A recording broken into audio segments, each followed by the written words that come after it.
Hello बच्चों, कैसे हो सब? आप अच्छे होंगे। और देखो, आज अपन एक नए चैप्टर की शुरुआत करने जा रहे हैं पहले बच्चों।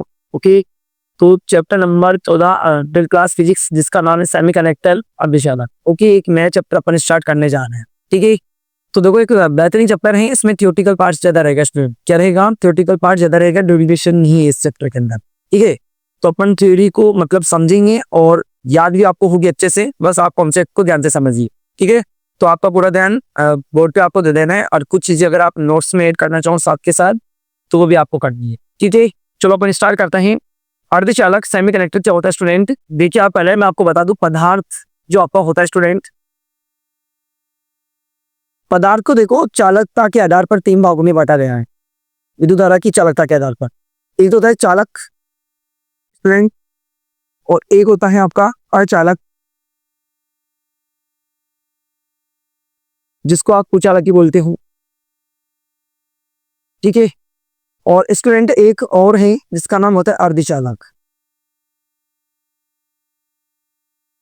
ठीक है, मैं आपको कारण दूंगा सबका, कौन धारा का चालन कर रहा है, कोई नहीं कर रहा। ठीक है, तो चालक क्या होते हैं? जिनमें धारा प्रवाहित हो जाती है, जो धारा का चालन करेंगे, मतलब जिनमें धारा प्रवाहित हो जाएगी। जैसे मान लो आप आयरन हो गया, एल्यूमिनियम हो गया, कॉपर हो गया, सभी धातु धारा का क्या करती है? चालन करती है। अचालक पदार्थ वो होगा स्टूडेंट्स जिसमें धारा का प्रवाह नहीं होगा, जिसमें धारा का प्रवाह नहीं होगा। ठीक है, इसमें करंट कॉलेज में जैसे प्लास्टिक वगैरह हो, उसमें धारा का प्रवाह नहीं था। फिर आगे आगे चलो, अर्धचालक क्या होता है स्टूडेंट? अर्धचालक का मतलब ये होगा कि इनमें धारा का प्रवाह तो नहीं होगा सर, लेकिन याद रखना एक कंडीशन में धारा का प्रवाह कर सकते हैं। पहली बात ये है कि या तो आप तापमान बढ़ा दो स्टूडेंट, तापमान में क्या कर दो? वृद्धि कर दो, या फिर आप अशुद्धि मिलाकर, क्या मिलाकर? कुछ अशुद्धियां मिलाकर आप स्टूडेंट क्या कर सकते हो? अर्धचालक पदार्थ में धारा का प्रवाह कर सकते हो। ठीक है, एक विशेष कंडीशन में धारा प्रवाहित हो जाएगी। तो अर्धचालक क्या होते हैं? इनमें धारा का प्रवाह तो नहीं होता, लेकिन याद रखना तापमान में वृद्धि करने पर या अशुद्धि मिलाने पर, याद रखना इसमें क्या हो जाएगा? धारा का प्रवाह हो जाएगा, जिसका नाम क्या होता है? अर्धचालक। ठीक है, और ये चालक धारा का प्रवाह नहीं करते हैं, जबकि चालक पदार्थ क्या होते हैं? जो धारा का प्रवाह करेंगे, जिनमें धारा का प्रवाह हो जाएगा। ठीक है, तो धारा का प्रवाह चालक में क्यों हो रहा है मैं आपको बता दी। कोई भी चालक जो पदार्थ होता है आपका स्टूडेंट, पदार्थ जो आपका होता है परमाणु से मिलकर बना होता है। पदार्थ किससे मिलकर बना होता है स्टूडेंट? परमाणु। ओके, और परमाणु में आपको पता है ऊर्जा स्तर होते हैं। क्या होते हैं? ऊर्जा स्तर। इन ऊर्जा स्तर में आपका जो इलेक्ट्रॉन होता है वो वृत्ताकार कक्षा में चक्कर लगाता है, ऐसे बीच में नाभिक होता है, तो किसको नाभिक बोलते हैं अपन? और ऐसे चक्कर लगा रहे इलेक्ट्रॉन वृत्ताकार कक्षा में, जिनका नाम कोश होता है या उपकोश। ठीक है, सबसे मारी जो आपका कोश होता है स्टूडेंट, मैं यहाँ लिख दूं सबसे मार वाला, इसका एक नाम होता है संयोजी कोश। क्या नाम होता है? संयोजी कोश। और ये आपका प्रथम ऊर्जा स्तर, जिसका आप ये बोल सकते हो प्रथम ऊर्जा स्तर, और ये संयोजी कोश या संयोजी ऊर्जा स्तर बोल दो इसको,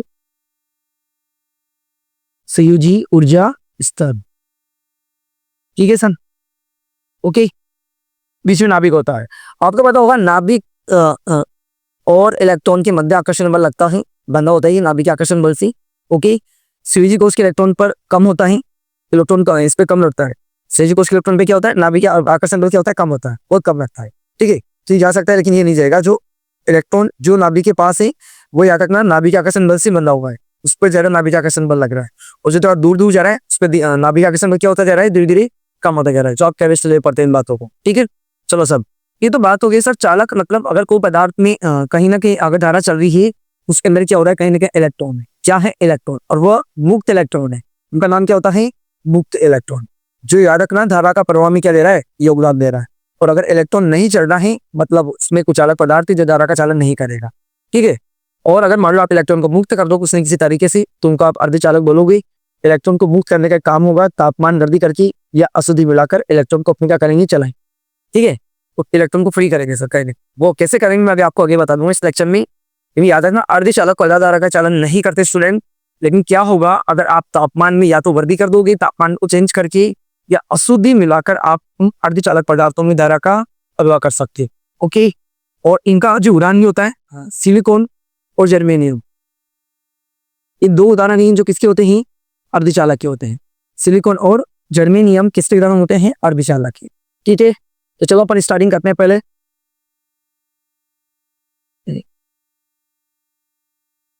इसके बाद स्टूडेंट देखिए आपका जो परमाणु होता है उसके अंदर नाभिक होता है ऐसे। ओके, मैं आपको कुछ बातें बता दूं। इलेक्ट्रॉन ऐसे वर्तमान कक्षा में चक्कर लगा रहा है, वो प्रथम ऊर्जा स्तर है, ये द्वितीय ऊर्जा स्तर है जिनमें एनर्जी होती है फिक्स, ये तृतीय ऊर्जा स्तर है। ये परमाणु में ऐसे ऊर्जा स्तर बने हुए स्टूडेंट। ठीक है, और इनमें क्या कर रहे हैं, इलेक्ट्रॉन चक्कर लगा रहे हैं ऐसे। ये कौन सा है, संयोजी, सबसे मार वाला संयोजी कोष। और ये आपका प्रथम ऊर्जा या प्रथम कोष। ठीक है, इस कोष में एक ऊर्जा होती है जिसका नाम था प्रथम ऊर्जा स्तर। इसका एक नाम है प्रथम ऊर्जा स्तर, प्रथम ऊर्जा स्तर। इस पर जो एनर्जी मिलेगी उसका नाम रहेगा प्रथम ऊर्जा स्तर। ठीक है, और इसमें रहेगा संयोजी ऊर्जा स्तर, संयोजी ऊर्जा स्तर। ठीक है, तो चलो सर एक परमाणु और मान लो, इसमें आपको पता है इलेक्ट्रॉन और नाभिक के मध्य बल लग रहा है, आकर्षण बल बनना होता है सर। ये ऐसे मान लो एक परमाणु और है यहाँ पर सर, इस तरह से ये पूरे नहीं बना रहा।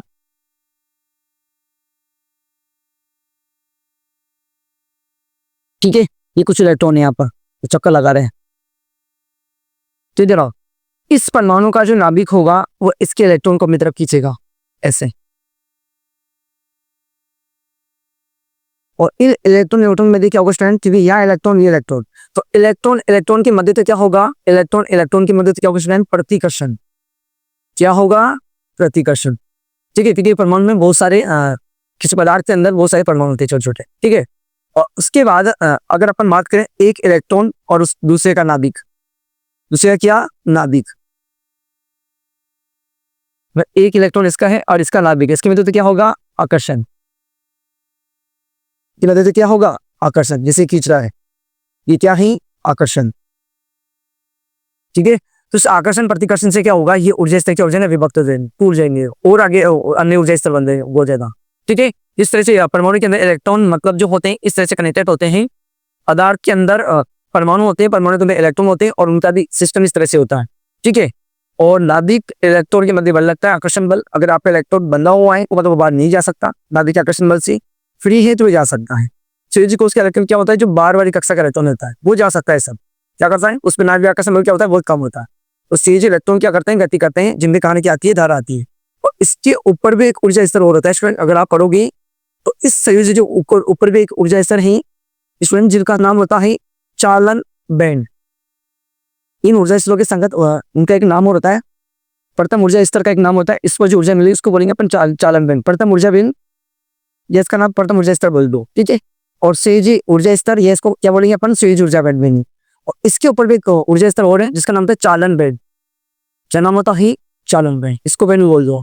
ठीक है, चलो, और इसमें जो आपका इलेक्ट्रॉन होता है वो याद रखना स्टूडेंट, किसी भी प्रकार से नाभिक के आकर्षण बल से बंधा नहीं होता है। चालन बैंड में जो इलेक्ट्रॉन होगा स्टूडेंट वो किसी प्रकार से नाभिक के आकर्षण बल से बंधा नहीं होता है, एकदम फ्री एकदम इलेक्ट्रॉन होता है। ठीक है, ये जो इलेक्ट्रॉन होता है क्या होता है, एकदम फ्री होता है। तो चालन बैंड में इलेक्ट्रॉन पर कोई नाभिक के आकर्षण बल नहीं लगता। ओके, स्विच में लगता है लेकिन इसमें प्रूव किया जा सकता है, स्विच बैंड में क्या होता है, इलेक्ट्रॉन जा सकता है, लेकिन चालन बैंड में तो बिल्कुल क्या नहीं है, मतलब पहले थी नाभिक के आकर्षण बल नहीं होता। ठीक है, तो इस तरह से ये ऊर्जा स्तर में टूट जाता है, विभक्त हो जाता है। एक इलेक्ट्रॉन दूसरी ऊर्जा स्तर में जा सकता है, या तो एनर्जी देना पड़ता है तो उसका एनर्जी को बाहर निकालना पड़ता है, जो आप निल्स बोर के बारे में चैप्टर में पढ़ चुके हो। ठीक है, चलो सर, इसके बाद अपन चलते हैं आगे। इसके बाद आप देखिए बात का आपने कहा कि एक इलेक्ट्रॉन का, एक नाभिक, एक पदार्थ का अंदर जो आपके इलेक्ट्रॉन होते हैं सर वह परमाणु के अंदर होते हैं, और परमाणु के अंदर जो इलेक्ट्रॉन होते हैं वर्ता कक्षा में चक्कर लगाते हैं। ठीक है, तो एक परमाणु आप यहाँ है, परमाणु यहाँ है, दोनों ही परमाणु के मध्य इलेक्ट्रॉनों के मध्य क्या होता है, इलेक्ट्रॉनों के मध्य क्या हो रहा है, प्रतिकर्षण हो रहा है। तो जब ये प्रतिकर्षण होगा तो याद रखना वो और ऊर्जा स्तर में टूट जाएगा। क्या हो जाएगा, आपका जो पदार्थ का परमाणु था वो और क्या हो गया, छोटे छोटे ऊर्जा स्तर में टूट जाता है। ठीक है, ये बात आप जानते हो। जैसे मान लो आपका ये परमाणु ही, ये पदार्थ ही,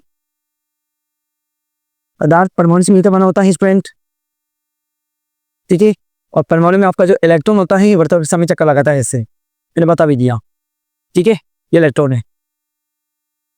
जब याद रखना एक परमाणु का इलेक्ट्रॉन दूसरे परमाणु के इलेक्ट्रॉन के मध्य होगा तो आकर्षण होगा, उस आकर्षण प्रतिकर्षण के कारण क्या होगा, ये और ऊर्जा स्तर में टूट जाएंगे, छोटे छोटे ऊर्जा स्तर में टूट जाएंगे। ठीक है, सबसे मार वाला जो होता है उसका नाम बता दिया मैंने, संयोजी होता है। ठीक है, और प्रथम वाले को अपन बोलते प्रथम, प्रथम वाले को अपन बोलेंगे प्रथम ऊर्जा बैंड, और संयोजी को बोलेंगे संयोजी ऊर्जा बैंड। इसमें ये जो इसका नाम क्या होगा, संयोजी ऊर्जा बैंड, संयोजी ऊर्जा बैंड। ठीक है, और इसमें बोलेंगे प्रथम ऊर्जा बैंड, प्रथम ऊर्जा बैंड, इधर नाम दे देता बैंड। ठीक है, चलो सर अब आ जाओ। देखो अपन क्या करेंगे कि जैसे मान लो आप ये संयोजी ऊर्जा बैंड है या संयोजी ऊर्जा स्तर है स्टूडेंट, इस जगह पे इसका नाम है संयोजी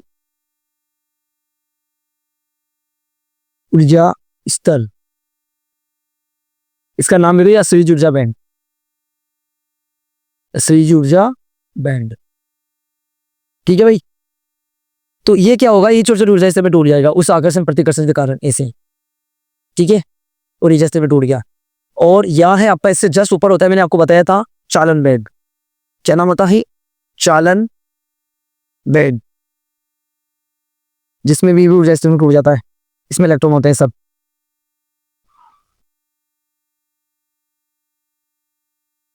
इसमें इलेक्ट्रॉन ही मान लो प्रथम ऊर्जा स्तरी जी, संयोजी बैंड में क्या होगा, ऊर्जा स्तर भी टूट गया, इसका पहला है। ठीक है, तो कौन सा है, पहला ऊर्जा स्तर, संयोजी बैंड का पहला ऊर्जा स्तर। अब आपको इलेक्ट्रॉन को यहां से यहां लेके जाना है, तो एक बार बताओ, हमें अगर इलेक्ट्रॉन पे यहां से चालन बैंड में पहुंचाना है तो हमें इसको क्या करना पड़ेगा, एनर्जी देना पड़ेगा। क्या करना पड़ेगा, एनर्जी देना पड़ेगा। कितनी एनर्जी दें, तो मान लो इसकी एनर्जी है EC। ठीक है, और इसकी मान लो आप EV, कितनी मान लो EV। ठीक है, तो तुम बताओ इसकी इलेक्ट्रॉन की ऊर्जा स्तर की है, जो आपका ऊर्जा स्तर है संयोजी बैंड का, उसकी जो एनर्जी वो कितनी है EV है, और इसकी कितनी है EC। तो अगर आपको इलेक्ट्रॉन को यहाँ से यहाँ पहुंचाना है तो इनकी एनर्जी को आप माइनस कर लो, अंतर निकालो, EC माइनस EV, इसका नाम रहेगा डेल्टा EG।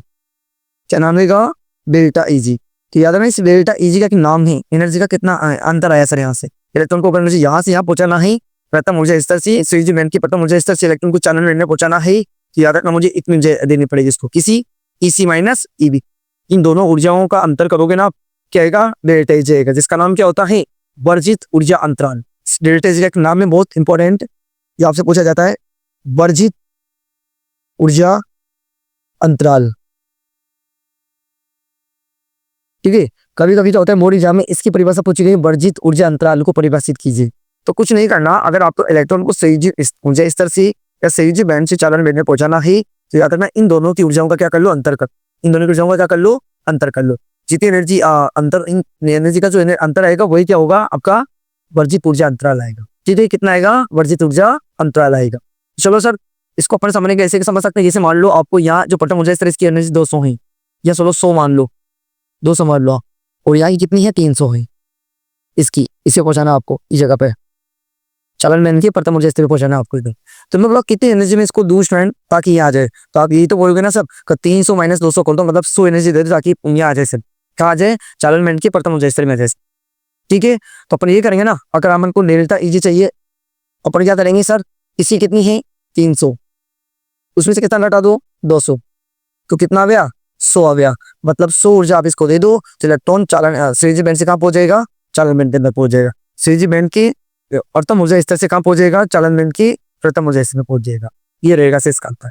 तो कभी कभी आपसे वर्जित ऊर्जा अंतराल की परिभाषा पूछी गई स्टूडेंट, क्या होता है, संयोजी बैंड तथा चालन बैंड के मध्य जो ऊर्जा का जो अंतर होता है स्टूडेंट, क्या संयोजी बैंड और चालन बैंड के मध्य जो ऊर्जा का जो अंतर होता है उसी का नाम क्या होता है, वर्जित ऊर्जा अंतराल होता है, जिसको सामान्यतः डेल्टा EG से क्या करेंगे, व्यक्त करेंगे। ये बहुत इंपॉर्टेंट परिभाषा है जो आपसे पूछ रही है बोर्ड एग्जाम के अंदर। ठीक है, इस परिभाषा को आप याद रखना, वर्जित ऊर्जा अंतराल इसे कहते हैं। तो चालन बैंड में इलेक्ट्रॉन लाना है, कहाँ से लाना है, सेल्फ इलेक्ट्रॉन से, क्योंकि चालन बेल में इलेक्ट्रॉन क्या होता है, फ्री होता है, इसमें कोई आकर्षक प्रतिकर्षण बल नहीं लगता है। ओके, फ्री रहता है इलेक्ट्रॉन, और जब इलेक्ट्रॉन फ्री रहेगा उस सर क्या होगा, दौड़ेगा, धारा चल जाएगी सर। इस कारण से क्या हो रही है, चालक पदार्थों में धारा का प्रवाह होगा है। तो संयोजी ऊर्जा स्तर से अगर आपको इलेक्ट्रॉन को और कहाँ पहुंचाना है, चालन बेल में पहुंचाना है, चालन बेल में और इलेक्ट्रॉन ज्यादा करने हैं, ठीक है। तो वो ज्यादा, जितनी ज्यादा इलेक्ट्रॉन होंगे उतना तेज से क्या होगा, धारा का प्रवाह होगा सर।